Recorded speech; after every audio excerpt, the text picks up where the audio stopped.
بسم اللہ الرحمن الرحیم۔ بچوں میں یہ دو خرابیاں زیادہ پائی جاتی ہیں، وہ ہے چوری اور جھوٹ۔ بچوں سے یہی دو کام زیادہ سرزد ہوتے ہیں، انہی کی ان سے توقع کی جا سکتی ہے۔ اس لیے والدین کو بہت زیادہ محنت کی ضرورت ہے کہ وہ بچے سے یہ عادت چھڑا کر انہیں سیدھے راستے پر گامزن کر سکیں۔ بچہ بھی والد کی غربت کے سبب چوری اور جھوٹ تک پہنچتا ہے۔ اس کے دل میں یہ خیال پیدا ہوتا ہے کہ میں فلاں چیز حاصل کر لوں۔ یہی فضول اور غیر مفید چیزوں کا شوق اسے ان خرافات تک پہنچا دیتا ہے۔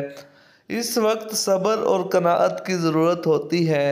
ایسے بچے میں نصیحت اور ترغیب کے ذریعے سچ بولنے کی عادت ڈالنی چاہیے۔ جب بچے کو سچ کی عادت ہو جائے گی تو وہ جھوٹ نہیں بولے گا، جس سے اس کی چوری بھی ختم ہو جائے گی۔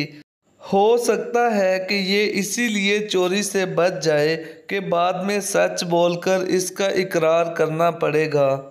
نمبر 2، بچوں کو کفر کے جالوں اور چالوں سے بچائیں۔ بچوں کی حفاظت کے خواہش مند باپ کے لیے ضروری ہے کہ کفر کے ان جالوں اور چالوں سے بچے کو بچائے۔ ان کے غلط اخلاق اور کفر کی حقیقت کو بچوں کے سامنے واضح کر کے ان کے کفریہ مکروہ فریب سے بچوں کو محفوظ رکھے۔ یہاں ایک انتہائی سخت خطرناک گوشے کا بھی تذکرہ انتہائی ضروری ہے، وہ یہ ہے کہ وضع قطع میں کفار کی مشابہت اختیار کرنا تربیت کرنے والے کے لیے مناسب ہے کہ اس خطرناک مرض سے بچے کو متنبہ کرے جو پورے عالم اسلام کو اپنی لپیٹ میں لیے ہوئے ہے۔